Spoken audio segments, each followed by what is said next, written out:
Larry Ellison in studio with my brothers from another. Dr. Bradley is in the house giving us a checkup from the neck up. We all got the clean head. Here we go.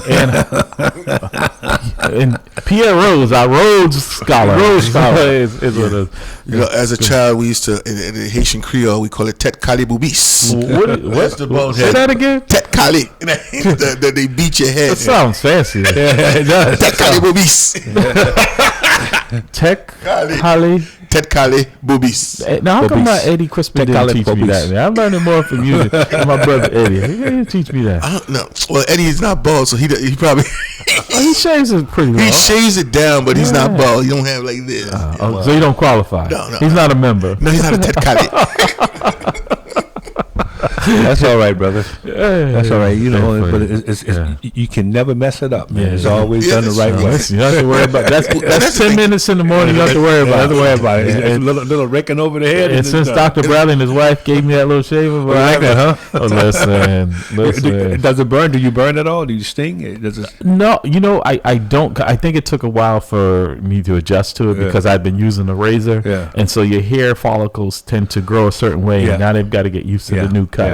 So you can't use both. You can do one or the other. Yeah, that's right. You can't use one or the other. Yeah. And I it took a while for me as well. You know, and then I noticed that I do my hair every other day. Same. Yeah, I can't do it. I can't do it every day. No. It bumps up. Because the difference between the straight razor and that little shaver thing is like you'll see after you're done shaving your hair, you'd be like, oh my god, these spots. I went over this, and it's still you there. rub it like this, but it's good. So we gotta. So we're gonna get back into that situation with the Boston Police Department and this exam, and really, I mean, the report card should be out on. I think Commissioner Cox has had plenty of time. Not to just talk about diversity, but to be about it. And we have to be unapologetic. We have to be like the Trump supporters about our issues and be willing to stand up for them, and regardless of who. And I'm not talking about advocating any violence or anything like that. No. But I'm talking about bringing this to light. Like, I'm this is why I love you, brother, Dr. Bradley, is that these are things, like you said, it's close to you were not aware of these things that are really taking place. For me, because I'm so recent past president of MAMLEO, and I spent so much time dealing with these issues and dealing with these people, is why it's so problematic and troubling for me to see a lot of them back in that space, because that set signal to me early on. And I would tell people, they were saying, well, just be patient. I said, okay, you're gonna believe me or your lying eyes. And that change is not people who leopards don't change their spots. No.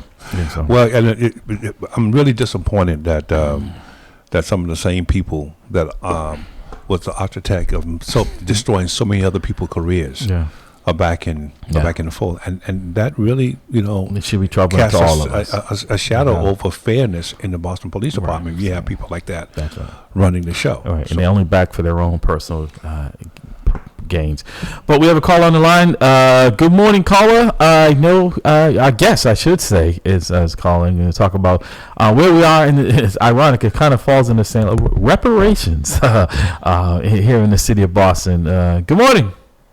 Good morning. Good morning, gentlemen. Good morning to you all very much. This is Edwin Sumter. I'm the co-director and communications director for the Boston People's Reparation Commission, and I can't thank you enough for giving me these moments to let some folks know what's going on with our commission, sort of an overview of the pursuit of reparations in the city of Boston. And again, good morning to you all. Good morning, Mr. Sumter. It was very interesting. Well, we're hoping that you will pass that along and have people flooding the mayor, the commissioner, the city council's office, because I'm not saying, I guess it's somewhat of a form of reparation, but in this regard, is it just shows that we really aren't making much progress here, right? We're regressing. And if you look at it, if we don't pay attention, if we're not intentional in what we're doing, we're seeing the rights of certain people want to be taken away, women, people of color, that somehow trying to get us, and we're nowhere near parity, right, in this country, is a bad thing. We weren't like Donald Trump, whose father, because of their generational wealth, never had to work, his kids. So we see that being passed along, right? And we haven't had, that's like I told people, I equated to most recently with the Boston Marathon. If you start in Kenmore Square and I start in Hopkinton, I may finish the race, but I'm never going to win, right? And that's really what it has been. And when you talk about reparations, is that this didn't start out equally, and we're regressing back for women's rights back in some states like Arizona back into the 1800s. That is a mission for a lot of our rights in this country if we don't wake up. So give us an update if you can on where, because I know there's been a lot of talk, but I don't see that's just it. The talk is really a distraction. I told you, it's that shiny object moment, right? It's so funny you use that shiny object. That's what it is. Bring it up because I find that so ironic you say that, because I'm a firm believer in that too. For example, in the pursuit of reparation, we get a lot of curveballs thrown at you. Obviously, some people think it's just ludicrous. Forget it. It happened millions of years ago. What about this? What about that? You get thrown a lot of different distractions. And if you do chase one of those distractions down a rabbit hole, then suddenly you take and focus on attention on what you really want to do, which is see reparations happen. So as you can imagine, we get a lot of things thrown at us, but it's impossible. It's not even advantageous to even pursue some of the things on the outside, because that takes away from the energy and keeping our eyes on the prize, which is seeing the reparations happen through the city of Boston for those greatly impacted by the transatlantic slave trade. But a little overview of what's going on. Go ahead. Well, just a quick little backstory. If you go back to even the 1980s, late 1970s, when Senator Bill Owens, the great late Senator Bill Owens, first brought reparations to the table, obviously he didn't get too far with it. Boston was a different Boston somewhat in terms of political abilities back there, especially around the African-American community, but he did put it on the table. It was picked up back in 2018 by community leaders, including the Reverend Kevin Peterson of the New Democracy Coalition, put it back into public notion. And just a couple of years ago, Mayor Wu and the Boston City Council did apologize for their role in the transatlantic slave trade. That led Mayor Wu to establish her own Boston Reparations Task Force, which is out there right now, and one of their charges, if not their big charge, is to research the feasibility of reparations for those affected by the transatlantic slave trade. They work with a research team out of Tufts University, and they're now doing some research, which they'll probably be reporting to the mayor at the end of this year or next year. That was the Boston Reparations Task Force. At the same time, there are communities, folks who want to make sure that not only is there some accountability around what they're doing, but how does the community itself stay engaged? There's certainly enough people, enough African-Americans in the city, and there's enough room for other organizations to come together and form their own alliances and make sure that the community stays informed and engaged, because the bottom line is this: when this all comes to a head, the last thing we need to have happen is that our community, those who are actually why reparations is even being considered, we don't need our community not to be informed and engaged and educated as to what's going on. We don't want people up at the table making decisions that are going to impact our lives, and we're not there at the table, or we're not there at the table fully educated or educated to the best of our ability in terms of what's going on. So one way for that to happen is to make sure the community stays informed and engaged and educated. And when I say educated, that goes both ways. We at the Boston People's Reparation Commission, we don't know everything. In fact, we have members who have brought things to us with outstanding ideas and notions and insights to help educate us. Because who has all the answers to reparations right now? Nobody. But and making sure that we have the door open for the community to participate means that education is working both ways, and more importantly, involved. Well, let me just give you a little historical overview, because this has been historically the stall tactic that has been used. And when you're talking about what you're talking about, I equate it to the recent with the new police commissioner Cox, right, and where a lot of the leadership at MAMLEO engaged him in conversation, right. And that's the thing they do, is they talk you to death, right? And then when you look at what anything is being done, so I'm gonna use this because I want Dr. Bradley to weigh in on this. He's a professor at several colleges, right? He starts at the beginning of his session with his students. He prepares them, right? And then at the end, as they've had enough time, ample time, right? And now he gives them an exam right, to see if there's been any improvement on what he's been talking about and if they've gotten anything from it, right? So when I'm hearing you saying that you guys have had all this meeting, all this conversation, right, and we're no further ahead, right, and that is the intention on the other side, is to talk you to death until folks get tired who are real serious and they just walk away because they just can't be bothered with just having conversation because they're not enamored to be in their presence, right? But has there been any real production from this? Because I'm not one of those guys that, you have a fancy title, and that's not arrogance, that I care about being around you. I choose my friends, right? My friends, the folk, my brothers here in the room, and others. I knew when this got started because we've had this historically, right? Remember the city when they came up with this after the George Floyd, and I even forget the name of the folks there that are supposed to be accountable for the oversight in law enforcement, right? I don't even know what, if anything, that they actually do, right? But and if what the staff is, I tell me, show me your budget, right? And I'll show you your commitment, right? So there are a lot of things I say that are supposed to impact us, and there may be one person with a fancy title, but nothing, because what senior person is my question to you of the mayor's staff that is engaged with these conversations? Well, I can tell you that the head of the Boston Reparations Task Force, headed up by the city of Boston, is Joseph Feaster. So he's their president.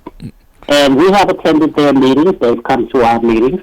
And as I mentioned earlier, the process is now where they have the research for the feasibility and other information is being done out of a research team. Let me just, because see, this is what I said, and let me say for full disclosure, Joe Feaster is my brother-in-law. Let me say full disclosure, we're not close, but I say it because his name pops up quite a bit, right, when it's issues related to us, and Joe Feaster is probably in his early 70s or whatever, right, and he's doing a lot of different things. Like, we have one person that we're overtaxing, right, he was part of this other task force that I can't recall the name of with the mayor, or the oversight with police, and then recently with this housing issue, I saw him appointed as the receiver, the overseer for that. So I'm saying is that we keep going to the well for one person, and he's more than capable. But I'm saying is that if we're asking the same person to take on all these tasks, I don't see how anyone, even Superman, can get them all completed. So that right there is a red flag for me that the same name keeps popping up. But my red flag for me is, why do we keep going back to that well? Are there no other individuals that are talented or just as talented to get this done? And the reason I would say this. I'm sorry, let me cut you off. Sure, go on. I would say this. Obviously, I nor anyone on the Boston People's Reparation Commission is in position to really say what Joe is capable of doing. I've certainly known Joe for many years myself, and the mayor did appoint him, and she did appoint that commission. So what was her that task force? So what was her charge of doing so, and the background to how she came to these decisions? Unfortunately, I wasn't in on that process. I understand what you're saying, and you're right. Let me jump in here because but let me say this: that in itself should be a problem when the mayor is appointing someone rather than going to the folks and saying, "Who do you think would better serve this moving this forward?" Right? When so I don't take anything from we're just talking about the police commission. The mayor didn't ask our organization for these leadership. This is what I'm saying. We have to stop settling for who they think has our best interest. No, believe me, I'm born and raised in the city. I'm in my early 60s. I've seen and paid attention to it all. I'm growing up on Calendar Street right in Dorchester. I've lived everywhere throughout the city.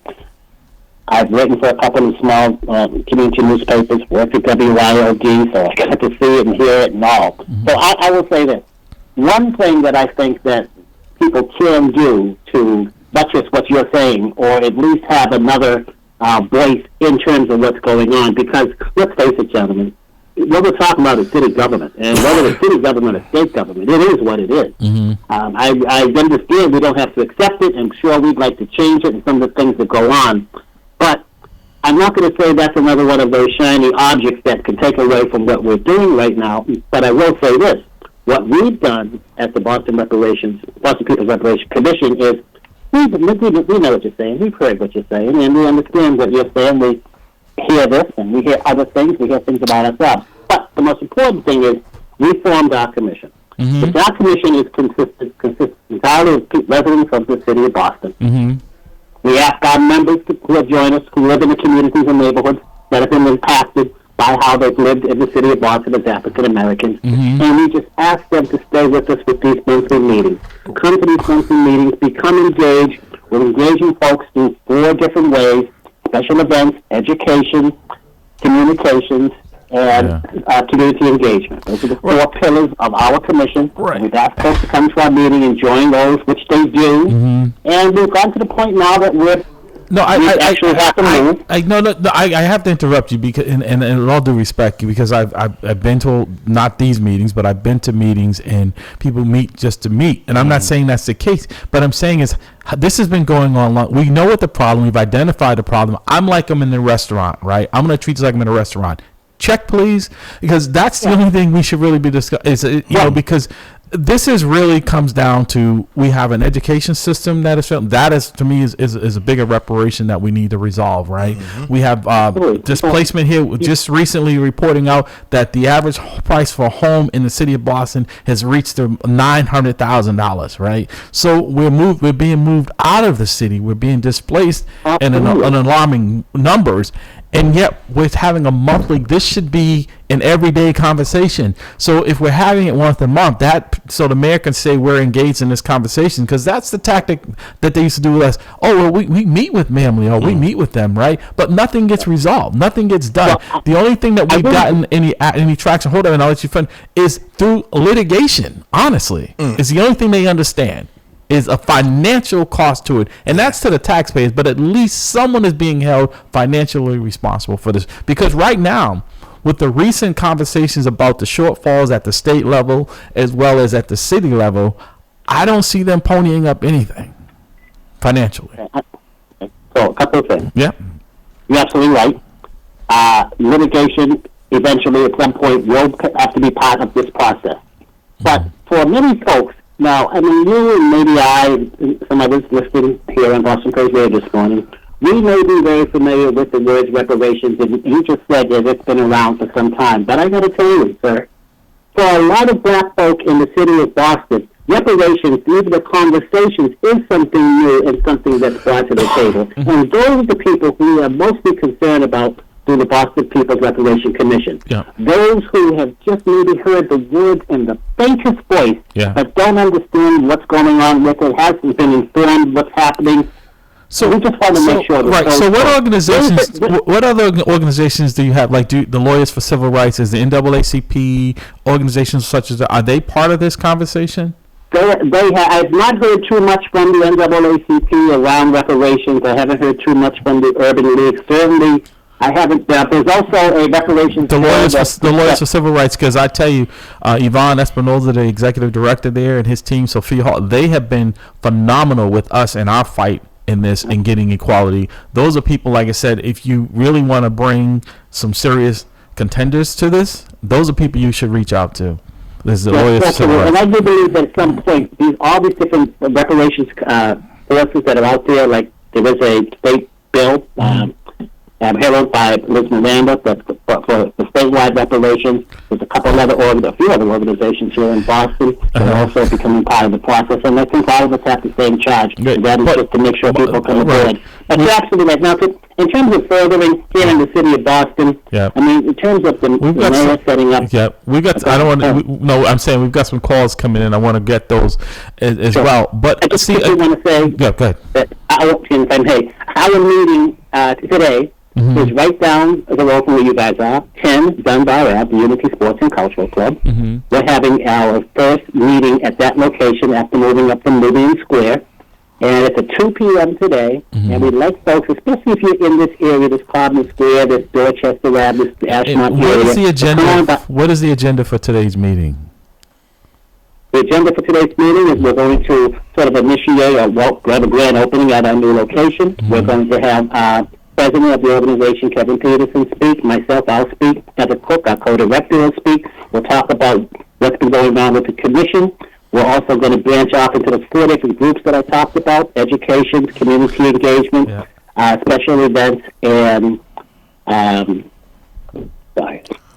community engagement, special engagement, community events, and fourth one, which I'm giving my mind right now. But they break off into those 4 different groups. People can join one of those 4 groups and then stay in the groups, stay in link with what's happening with our commission by joining those groups, which you can meet on an outside basis as well.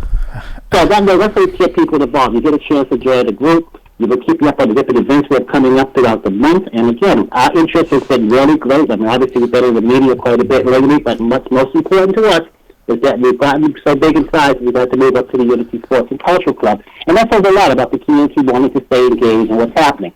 And again, we're doing this because when it's time for decisions to be made by the city of Boston, when Mayor Wu gets her report, when things start happening, she says she wants the community to be part of this process. We just want to make sure that as much of the community as possible can be part of whatever's going to happen. The last thing we want to have happen is somebody give us something. If we don't want something given to us, we want what we need, what we demand. I mean, we're the ones who find ourselves in some of these areas around the city, like 22% of us live in poverty compared to 7%. And our dropout rate is twice as high. You mentioned education. That's something huge we're looking at. And the fact that we're being gentrified out of the community. You know, so, and for me, a couple of the big gaps that really upset me is the fact that so Mr. Thompson, I get it. So I think we have the gist of it. I want to bring our callers in so they can hear from, so you can hear from them as well. I don't want you. Good morning, Dick. Welcome to the roundtable. Good morning. I have a question. Good morning. Go ahead. Yeah, Dick. Dick. Go. We're going to take Dick go first. Go ahead, sir. Yes, good morning. I have a question for your guest.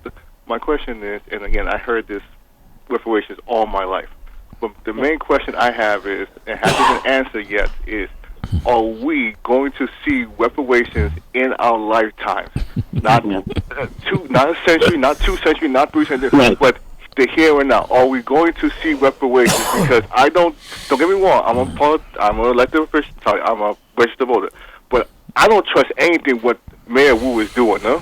So are we going to finally see reparations in our lifetime in 2024?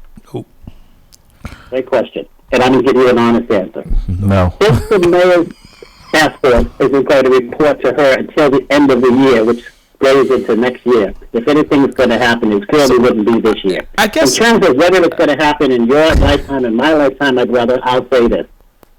The door is open as wide as I've seen it open. At least the word reparations. What does Mr. Sumter, what does that mean? Explain that down, because you're saying it's open. Put a little meat on the bone. Go ahead. I'll be happy to explain. When I say the door is open as wide as I see the door, there's actually been some cities in the United States of America that have actually begun implementing some form of reparations. And they started way past when we have. There's been some results. Boston, though. Boston's door, if the door is open, be careful where your foot and your hand is, because it's going to get slammed on. I understand that, but at the same time, let's look at the other side of what you're saying. Which not that you're saying, but let's say this: if we're not there doing something instead of doing nothing, then there seems to be the right approach to take. The door, whether it's open wide or just showing a sliver of opening, we have to be there. Yeah. That's what I think. That's what I know we're doing at the Boston People's Reparations. I don't disagree with that. But I understand that you're able to say we need to kick the door in or open the door up. I totally understand that too. I mean, we can take the James Brown effect. Just open the door. I'll handle the rest. We can do that as well. But we've got to get the community together. We've got to all be there when these changes or these things again, so to that question, how has the community engagement been in this process? Because I don't hear anyone really talking about this other than a few people, and I applaud you guys. And this is not to put, but I mean, it goes to show that we kind of are working in silos in a sense, in that we really need to be working in unison. Like we think that one's problem is not our problem until we find out we're a victim of it, right? We think that. Being out there on the front lines, if you will, as much as someone can say, being out there on the front line for reparations with all these different organizations. I don't know. I've gotten to go to some of these, like I said, some of these meetings, and I know most of the people who are involved. And I do get a sense that while still I understand the whole talk about being in silos, but I've seen people cross over and extend hands and help to others. I've seen the community working together. I've seen people taking this issue together. I always like to say, I mean, yeah, we may have arrived in different ships, but we're in the same boat now. And I think, in the end, I think that everybody does want the same thing. I hope that boat isn't the Titanic. Let's grab this other call. Good morning, caller. Welcome to the round table. Dick, stand by. Welcome to the call. Welcome to the round table, caller. Good morning.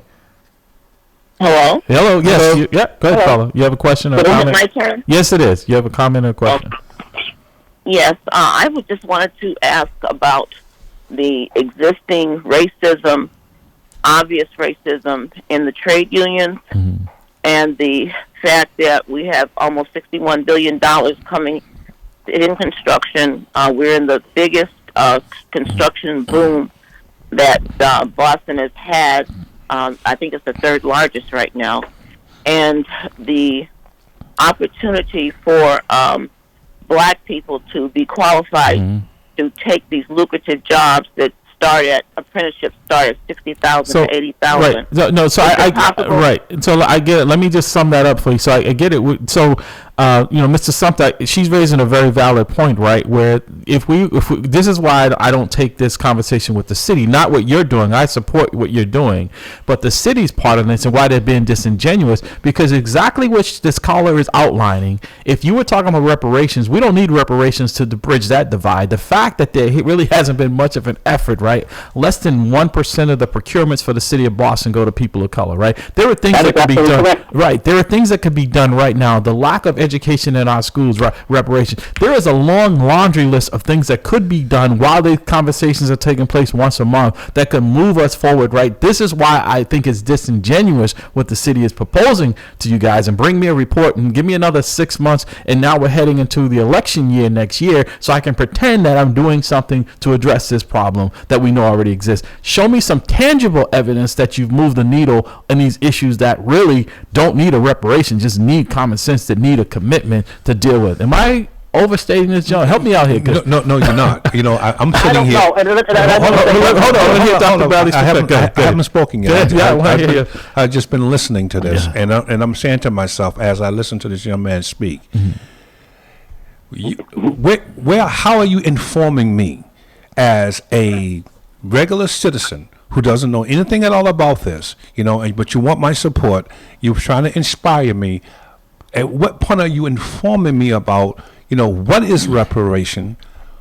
What, how does it benefit me? What type of reparation are we talking about? A lot of the people that you're talking to may not even know the word exists, and so I understand, I appreciate the movement, but I think a large part of this is educating our community on what we can do. That's one piece. That's my first hit. My second hit is that we're going to get with the city.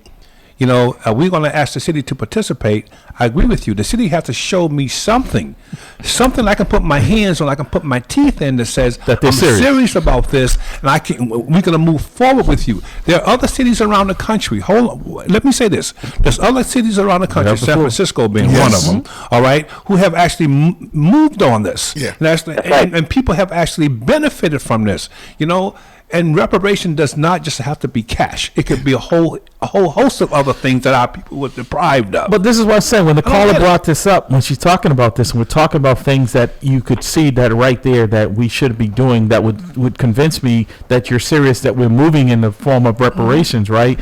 Is righting some of these wrongs, right? Right. We're doing little or nothing at all. That just shows me that you're not serious about it, other than putting these committees together to buy you time. What we're doing, we're just articulating wastes time, articulating cost time, and as people get older and new people come up, they don't even know what they don't know. You know what I mean? So therefore, I'm going right back all over. It's like the mice running in the wheel, running over. Let's stop articulating and let's start seeing some action. Well, how many organizations? I can go down, and I can't recall the names of the Black Men's one, the one with the oversight of the police, OPAT, right? So all of these things that were supposedly set up to have oversight and to move along and to correct some of the wrongs, I don't see any movement. I don't see anything other than a few people that might have a job But as far as any changes, nothing. I don't see them at all. Our schools are a perfect example of that. Not only do you not see operational changes, you don't even see cultural changes. Yeah. You see what I'm saying? Yeah. So all we're doing is just talking. We're just talking. Right. We need to do more than just talk. So, Mr. Sumter, So I want to I'd like to respond to some of that. First of all, I do want to say this. Everything you just said, including the timeline, which seems a little suspicious, but suddenly we're talking about leading into campaign season 2025. Hello, can you hear me? Yeah, I can hear you. Yes, we're listening. Sorry, okay. Yeah, I totally agree with much of what you just said. Yes, it does look a little suspicious that now suddenly we're talking about what was supposed to be due the summer of 2024 from the Reparations Task Force now has to go until the end of the year, which also, by the way, happens to be going to campaign season 2025 in case the mayor wants to run for re-election or something. And you're absolutely right. Why can't something be done while this process is going on? Gentlemen, those are questions that if you have an opportunity to speak to the Boston Task Force or Mayor Wu, some of her staff, they certainly can answer better than I can. Honestly, see, here's my problem. Like I said, when the mayor appoints people to these task force without input, see, right there tells me all I need to know. When she's appointing people, just like the police commissioners, they're appointing and not sitting down with the people who are impacted by most and not taking their opinions and their advice into consideration. That tells me all I need to know. This is just another example of what we outlined in our 7 o'clock hour of putting people in place that might look like us but don't have our best interests, right? And so we have to be honest with that and saying, no, we'll tell you who those people are, right? We're not going to embrace what you want us because that just buys you time. This is by design. Believe me, when the task force, when this all started, these were the arguments, the questions, the concerns that folks had. Then why are we going to meetings with the people at the mayor appoints and saying, instead of pushing back and saying, we'll have meetings when we feel like they're going to be something of any substance? Well, again, a question that's well understood, but sir, the process is right now, has been moving along. They've had their meetings. We've had our meetings. Right, but you're talking about meetings. I get that. I get that. But again, I've been to those meetings to be having meetings. I'm asking you what substance has come out of these meetings, right? Other than we schedule another one. Let me speak about our meetings, because their meetings are their meetings. Our meetings, as I mentioned again, we're just asking residents of the city of Boston who, as the gentleman earlier mentioned, may not even know what the word reparations is. We'll do some historical. No, sir, I get all that. I get all that, and I'm not because I really want to bring our callers back. I understand all of that, but my question is, who in the room from the mayor's office is able to not just talk but actually commit right on the dotted line and saying this is what the mayor is committed to doing, and here it is in writing that this is going to take place, not we'll get back to you. And time frame. Right. Time frame. I just want to say again, and let everyone out there know, this is the Boston People's Reparation Commission I'm talking about. We are not affiliated with the mayor's office. We are not the commission or the task force that she appointed. That's something separate. Their charge under the mayor is theirs.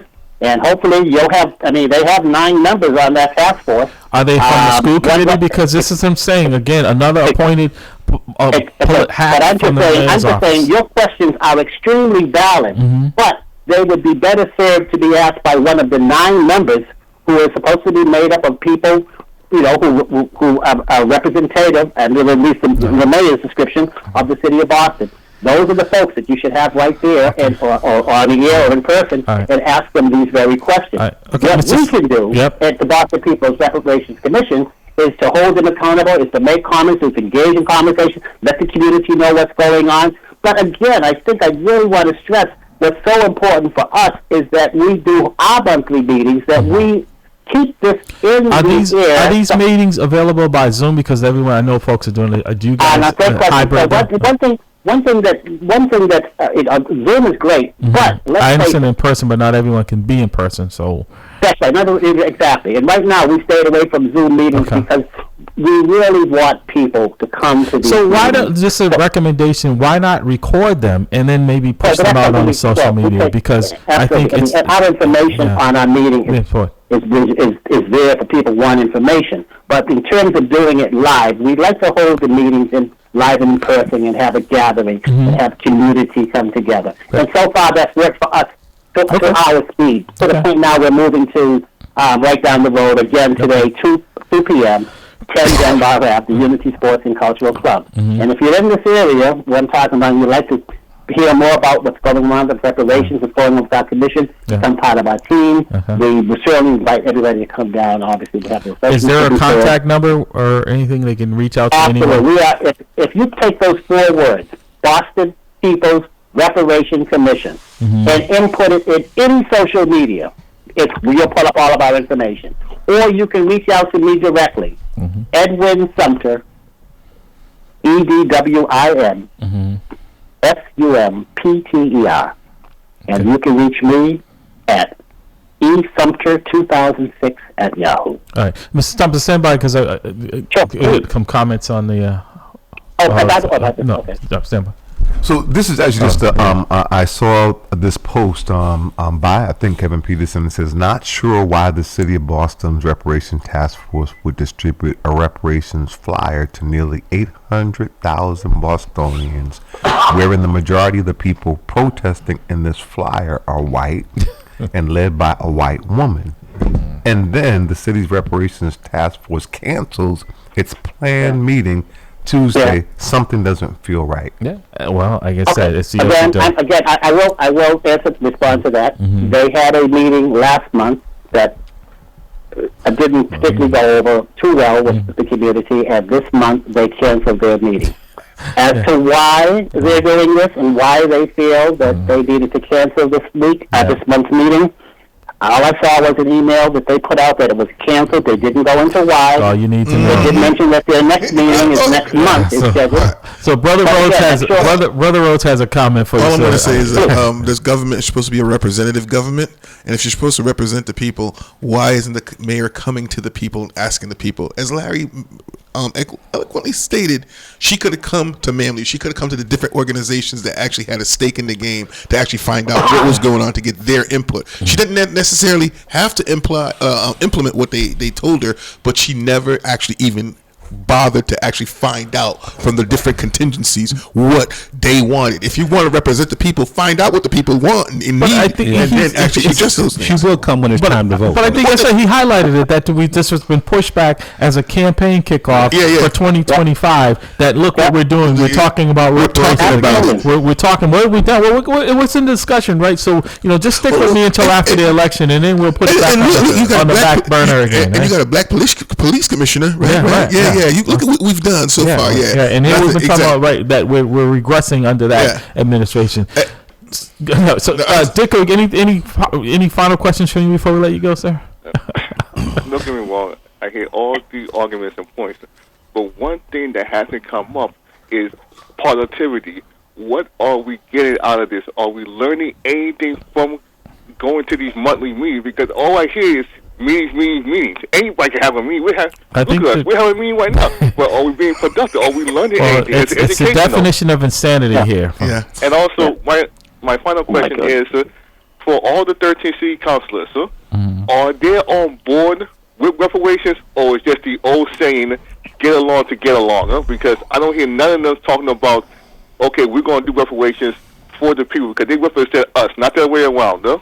Right, but also, Dick, I'm asking you so we can call the mayor's office 617-635-4500, and the police commissioner Michael Cox is 617-343-4500, and asking them why there's a big push. Again, talking about reparating, why there's a big push to kill this promotional exam when they have so many people of color right now that can be promoted. What is this rush to actually disenfranchise, expanding out? This is why I say when they talk about things, right, and then when it comes to actually delivering, it's just in total contradiction. It falls in line with it here that you guys are going to be experiencing the same disappointment, the same negativity, the same, like I said, well, we're not going to another meeting because people are actually going to be looking for answers, looking for accountability.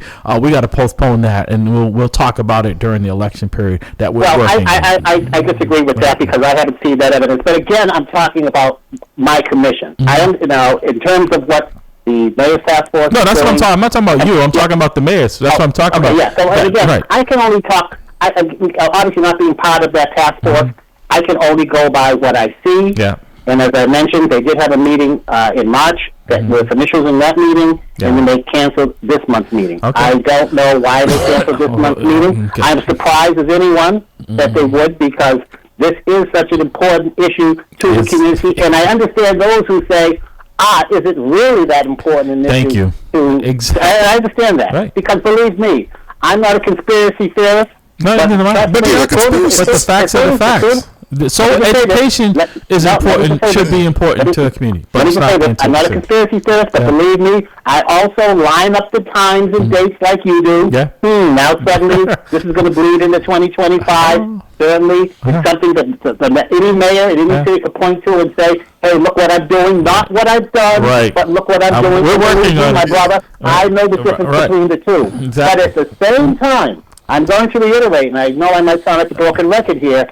I know that at the Boston People's Reparation Commission, what we need to do, and then some might say, don't worry about just in case doesn't mean anything, because it's probably not going to happen. Whatever. Right. I know this. Well, I know this. It is better that we attempt to get folks in the community involved, engaged, and educated. I don't disagree than with any of just that. sit back and let something happen or not. Right. Because if it does happen, and we believe when it does happen, it's better that we have more of the community involved, engaged, and educated. No, I don't disagree with that. They always say the fish rots from the head, right? But the other problem is that the mayor knows there are no consequences if she doesn't deliver on this. Well, right? that's again, and I think that the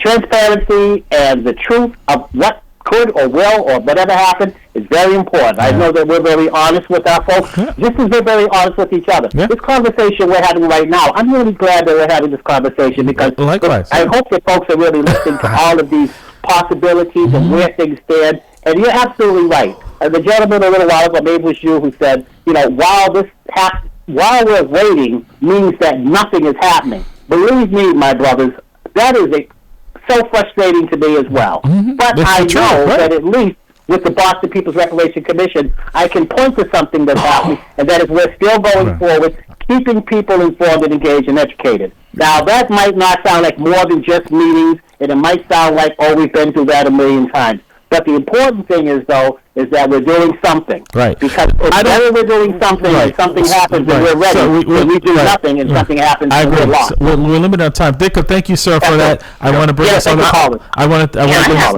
No, stand by. Hello? Young lady. Hello? Hello? Yes. Introduce yourself, please. Yes. It's Miss Okay.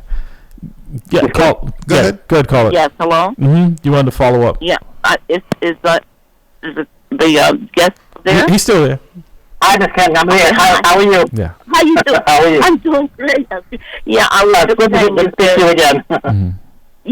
Yes. Emailing all the time. Yes. I just wanted to ask: is the People's Academy right now can close the colored wealth gap by getting apprentices that can start making money, $60,000 to $80,000 in the construction trades, and they also are able to move up very fast. So to me, that would be closing the color wealth gap immediately.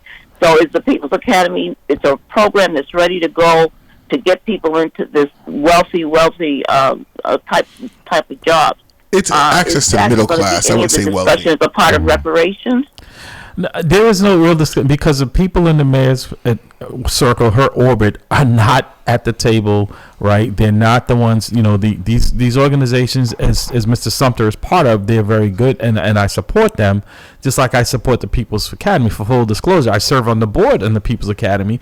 The issue is that the people who are deciding, who control the purse, who make the decisions, the mayor, are not at the table dealing with us in a fair and equitable, and in my opinion, an honest way, right? Because they're not honest brokers, because these are things, as we just highlighted, a lot of them are issues that don't need legislation, don't need the city council's approval, just needs a real commitment from the mayor's office, right? Yes. And in dealing with these issues, like the mayor ran on fixing a lot of the problems here in Boston, and a lot of those that impact us personally: housing, education, jobs. They've gotten worse, right? This is so if you're not going to deal with the things that are dealing with our immediate issues, something for 2025, we may not survive. Look, yesterday they reported out the average home price for a house in Boston is $900,000.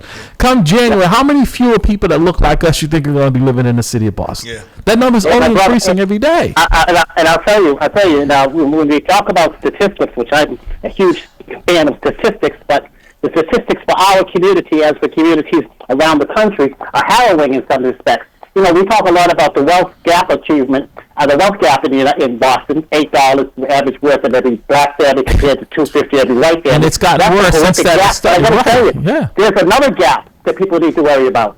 You know that the life expectancy living in Beacon Hill is 93, but in Roxbury, just 5 miles down the road, at 68, a 26-year life expectancy gap. Yeah. That is also a gap that's got to be very concerning. That ought to be at the forefront of everything. Just living. Just living 5 miles from Eggleston Square up to Beacon Hill, you're expected to live 26 years longer. Dr. Bradley, please help us out here on the academia, because on the academic side, brother, of this, what I'm sitting here and I'm frustrated with is that our people don't know what they don't know on this issue.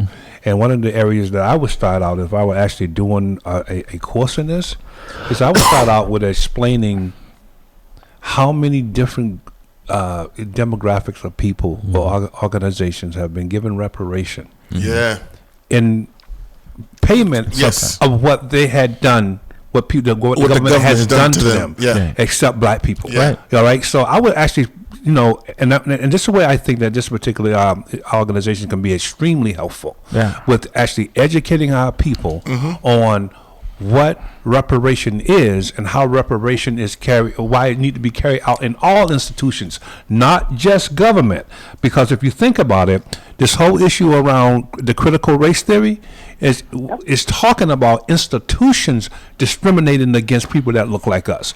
They need to pay reparation as well. So how do you do that? How do you deal with the issue that Citibank is Citibank because of Haiti? Yes. You know what I mean? So how do you deal with those issues and educate people on the issues? Hold up. Because through education, you can get inspiration. That's all I have to say. No, but here's to your point is why, like I said, in yesterday's Boston Globe, it says how Massachusetts spent nearly $1 billion sheltering homeless families and migrants, right?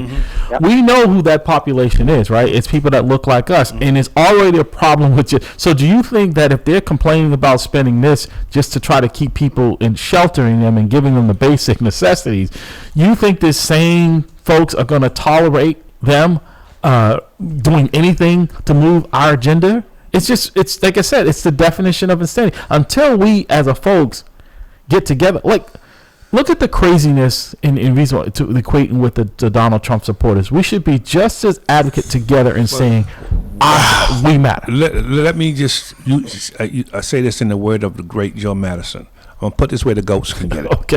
I'm going to put it where the goats can get it.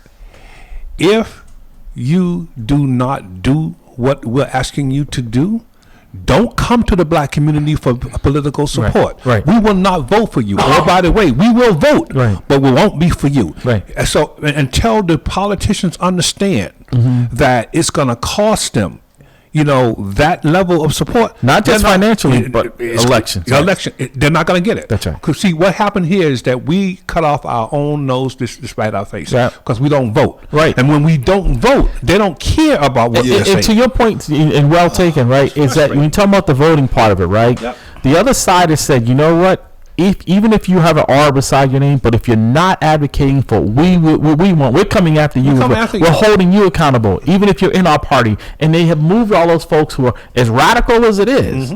They're only moving their agenda forward, right? And if you go against that, you will pay a price at the ballot box. I'm not talking about physically, but you will pay a price at the ballot box. We have to be just as advocate for what ails us. In coming with again, but historically, because I totally agree with that, what you're all saying. But as somebody just mentioned, there lies the double-edged sword. Because sure, there is power in the vote if you have numbers with the vote. That's right. But unfortunately, we have numbers. We just don't participate. That's a problem. Is because we've been disenfranchised. Unfortunately, our numbers, whether it's a mayoral race or a city council race, our numbers sometimes come in so low that while they make somewhat of a difference in the final tally of the vote. This is where I got to disagree with that, sir. And caller, thank you for your call, because we only got a few minutes.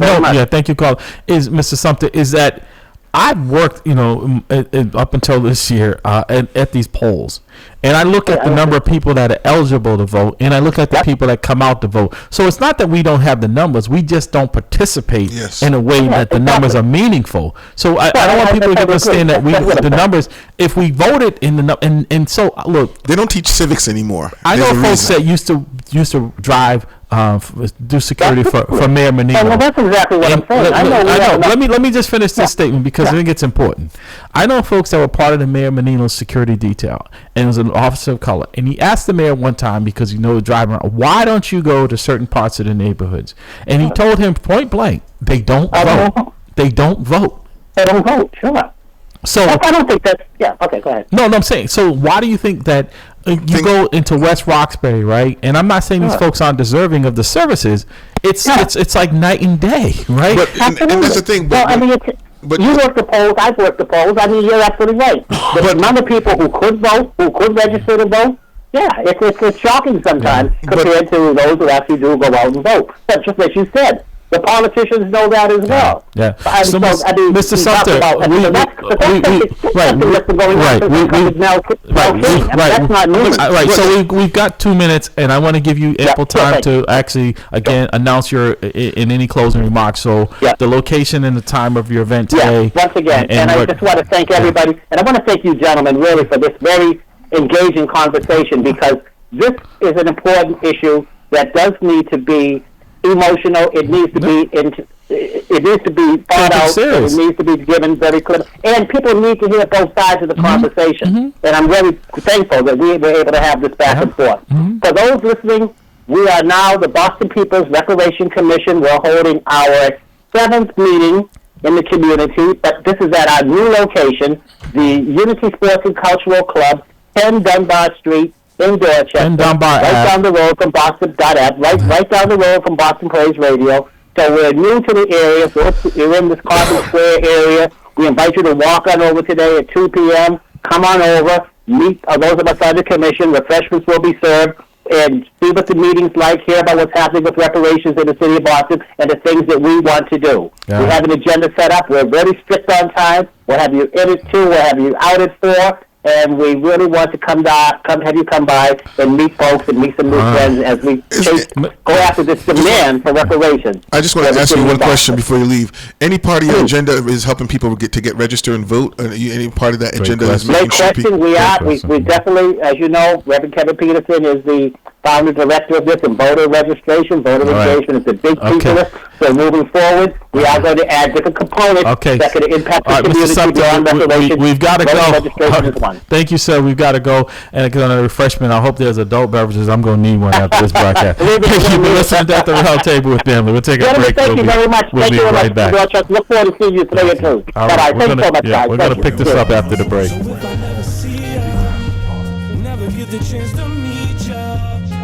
No, I came up from the bottom, always